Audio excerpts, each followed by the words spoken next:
దేవుడి దర్శనం అయిపోయింది. ఈ లడ్డుకు జగన్ ప్రభుత్వం వచ్చినాక 2022 ఆగస్టు 3వ తారీఖు వచ్చాను. ఇక్కడ పరిస్థితుల్లో ఈ లడ్డు చూసినాక ఇక్కడ రాకూడదు జీవితంలో అనుకున్నాను. జగన్ పోయేదాకా రాకూడదు అనుకున్నాను. ఆ దరిద్రం పోయినాక కూడా రాలేదు. దేవుడు కరుణించాడు. అయ్యా నువ్వు రామాక అప్పుడే మంచి లడ్డు మంచి ప్రసాదం నీకు అన్ని కనికరిస్తాను ఉండమంటే ఉన్నట్టున్నాను ఇప్పుడు దాకా.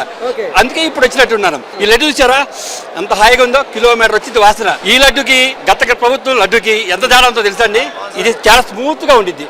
అది గట్టిగా కొవ్వులతో తయారు చేసిన చేపల నూనెలతో తయారు చేసిన లడ్డు అండి. అది కనబడుతుంది, లడ్డులోనే తెలిసిపోతుంది. కమ్మని లడ్డుతో దేవదేవుడితో పెట్టుకున్నారండి, నాశనం అయిపోతారు. దేవదేవుడితో పెట్టుకున్నారన్నమాట. గురుగారు అసలు అంటే శ్రీవారి మహాప్రసాదం అయినటువంటి లడ్డూలో కల్తీ జరిగిందని కానీ మీకు ఏమనిపించింది? చాలా చాలా బాధేసింది. మామూలుగా చాలా బాధేసింది. ఇలాంటి తప్పుడు ఎదవాలని మళ్ళీ ఎప్పుడు ఎన్నుకోకూడదు ప్రజలు. దేవుడితో పెట్టుకోవద్దు ఎవరైనా సరే.